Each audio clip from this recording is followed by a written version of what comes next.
સ્થિતિ લય કરે વેદો સ્તુતિઓ છે, જેના રોમ શોયણ બ્રહ્માંડ કોટી કરે, માયા કાળ રવિ શશી સુરગણો આજ્ઞાન લોપેક્ષણ, એવા અક્ષરધામના અધિપતિ શ્રી સ્વામિનારાયણ.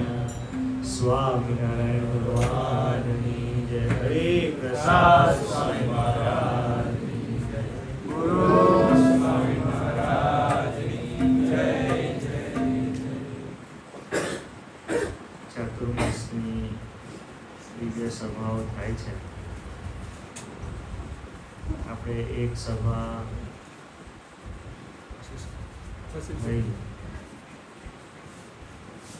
આનંદ આવ્યો. સભામાં આનંદ કેમ આવે? આ બે કારણ છે કે આપણા દોષ જે છે એ પહેલાં તો આપણને દેખાય. દોષ આમ તો જનરલ શું છે, દોષ તો બધાને દેખાતા હોય જ છે, એવું લગભગ હોય નહીં. બહુ ઓછી જગ્યા હોય, બહુ મોટા મોટા દોષ હોય તો ના દેખાય, પણ બીજા તો દેખાતા જ હોય આપણને. પણ એ દોષ છે ને આપણા છૂટતા ના હોય, એ આપણને બહુ મોટો દુઃખ છે. દોષ આપણને પીડે, ખબર છે, શત્રુ પીડે ને એવું દોષ આપણને પીડે. તો સભામાં શું થાય સ્વામીજી, આપણા જે દોષ છે ને એના નિવારણનો મંત્ર આપણને મળે, એટલે આપણને મજા આવે સભામાં. અને બીજું મજા આવવાનું કારણ શું છે ખબર છે? આપણને કોઈના લીલા ચરિત્રો ગમતા નથી. સાચી વાત છે ને? આપણે સતત એવું કહેતા હોય છે કે તું આવું શું કરવા કર્યું, તું આવું શું કરવા કર્યું, તારે આવું નહોતું કરવું જોઈએ, તને તો બસ આવી ટેવ જ પડી ગઈ છે, તારો તો સ્વભાવ જ આવો છે, તું તો આમ જ છે, તું તો તેમ જ છે. સતત આપણને એવું ને એવું જ થતું હોય છે. આપણને એવું જ લાગે છે કે આપણે જે કરીએ છીએ ને એ જ સર્વશ્રેષ્ઠ છે, બીજું કંઈ શ્રેષ્ઠ છે નહીં. પણ શ્રીજી મહારાજને તો એવું કહેવાયું છે નહીં કે શ્રીજી મહારાજ અને ગુણાતીત પુરુષોના જ્યારે વચનો આવે, જેવું ચરિત્ર આવે અને પછી છે ને એ સ્વીકારીએ ને તો આપણને ખબર પડે. સ્વીકારીએ તો આપણને ખબર પડે કે શું મજા છે. જમવાની અંદર બધું હોય અને એકાદ મિષ્ઠાન હોય ને તો જમવાની મજા વધી જાય. એમ સ્વામીજી જ્યારે લીલા ચરિત્ર હોય એ લીલા ચરિત્રો આપણે બરોબર સંભાળી રાખીએ ને, અને કેવું છે, લીલા ચરિત્રો સમજવાની પણ એક રીત છે. થતું બધું આપણી સામે જ હોય પણ આપણને ખબર જ ના પડે તો શું કરવાનું? ભગવાન શ્રી એના માટે એક શબ્દ વાપર્યો, ગબરગંજ. એવું જ થતું હોય તો પછી એ પણ બહુ મોટું દુઃખ છે, કારણ કે એને તો પછી શું કહ્યું, જાડી બુદ્ધિનો થઈ જાય. બરોબર ને? ભગવાન સ્વામિનારાયણના આ બધા શબ્દો છે.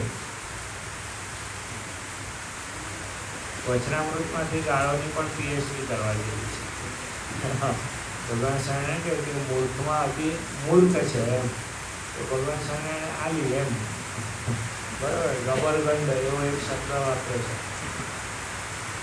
એક જગ્યાએ શબ્દ વાપર્યો છે કે તો એના આત્માનો પણ નાશ થઈ જાય.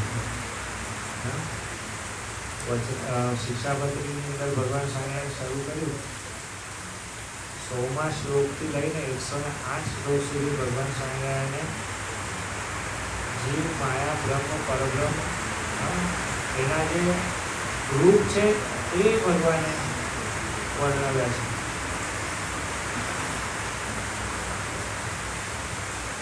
તો એ જે વર્ણન ભગવાન સ્વામિનારાયણે કર્યું છે એ વર્ણનની અંદર આપણે જોઈએ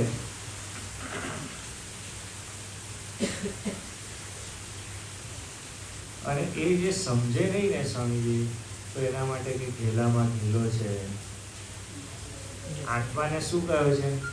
તો કે અછેદ્ય છે, અભેદ્ય છે. હા, એવું વર્ણન જીવનું આત્માનું કર્યું છે.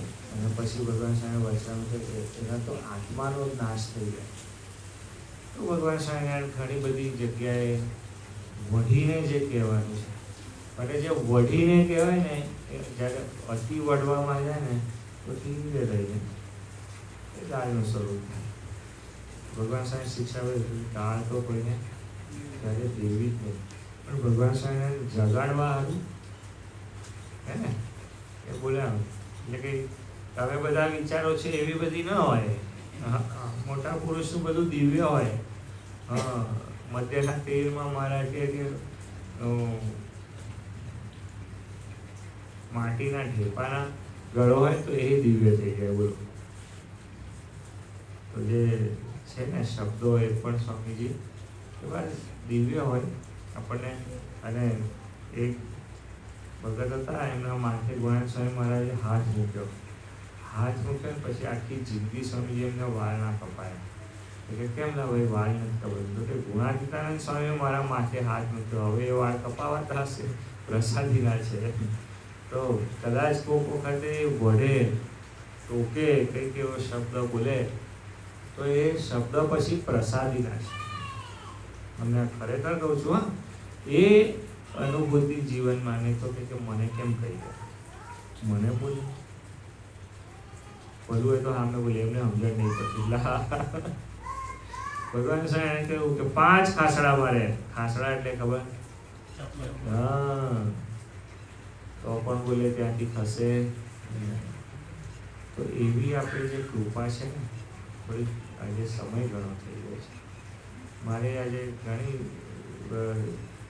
લીલા ચરિત્રોની વાતો કરવી હતી, પણ થોડો સમય આજે ઘણો થઈ ગયો છે. ચાતુર્માસ છે ને, એ લીલા ચરિત્રમાં ડૂબવાનો માસ છે. નવું શોધી લાવજો, નવા ચરિત્રો શોધી લાવજો. આપણે અહીંથી બધા બેસીને સાથે વાગોળીશું અને આપણને બધાને મજા આવશે. આનંદ આવવો જોઈએ ને. આ બધું કરવાનો અર્થ શું છે? આનંદ આવવો જોઈએ. તો આપણને આનંદ આવે એના માટે આપણે લીલા ચરિત્રો એક થોડું વચ્ચે કહી દઉં છું. અવગુણમાં નહીં જવાનું. પેલો આવો કરે છે, બને ત્યાં સુધી એક પ્રયત્ન કરજો. તમે બધા આજે દાળ રોટલા ખાઈ અને ચાતુર્માસ કરવાના છો, બરોબર? એ તપ થઈ જાય છે. એ બોલો સહેલું, પણ પેલું અભાવ નહીં લેવાના ને, એ તપ અઘરું છે. કરજો, જવાનું નહીં, એમાં નહીં પડવાનું.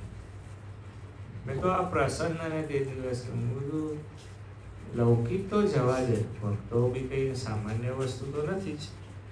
આપણે તો પ્રયત્ન કરો કે સત્પુરુષના અભાવ ગુણમાં બી નથી. 99માં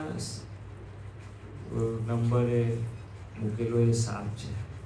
આપણે ચડી ગયા, બધું પાર કરી દઈએ. 99માં પેલું સાપ સીડીમાં નહીં, પેલો સર્પ હોય ને ત્યાં મને જય સ્વામી સીધું પહેલા બીજા પર આવી જવાય. બધું કરેલું બધું ધોવાઈ જાય.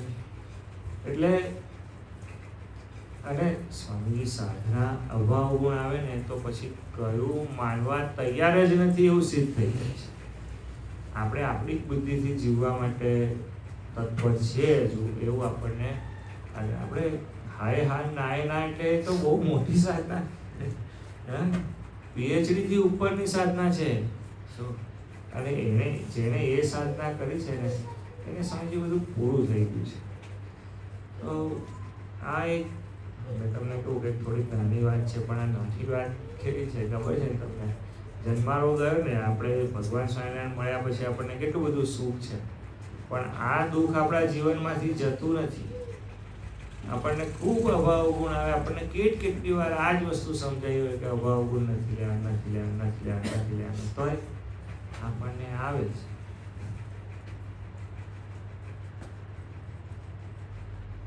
આ લોકો સાઈડ સીનમાં ગયા.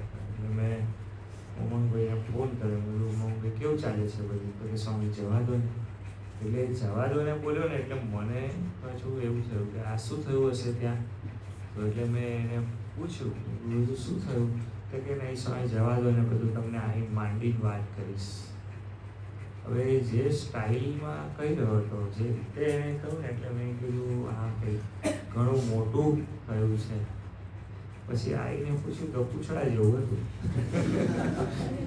કંઈ હતું નહીં સ્વામી, પણ બોલો આપણને કેવી નાની અમથી વાત પર કેટલી ત્રાસ આપે. ઉમંગભાઈને આપીને મને આપ્યો, અને એ જ વાત જેને કરો ને એને ત્રાસ આપ્યો. ઉમંગભાઈએ મને વાત કરી સાંજ જવા દો ને, એટલે મને ત્રાસ આવ્યો બોલો.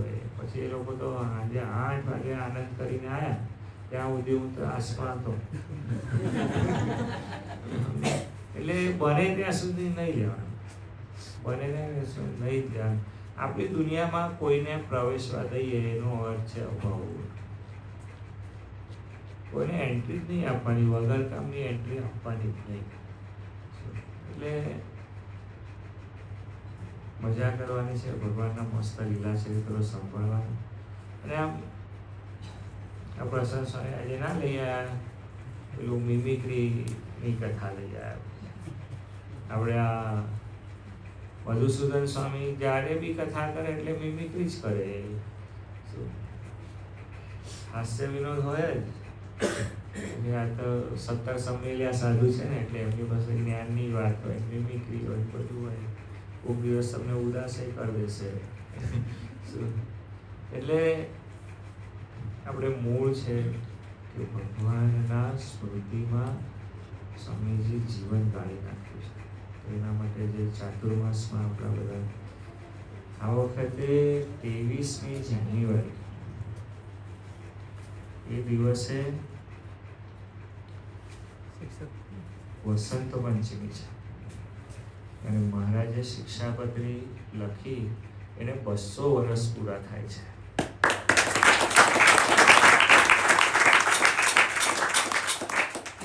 તો આપણે જે યજ્ઞ કરવાનો છે એ યજ્ઞ આપણે 23 જાન્યુઆરીએ જ કરીશું, અને 2 દિવસનો ઉત્સવ રાખીશું અને આનંદ કરીશું. સહજાનંદ સ્વામી મહારાજ.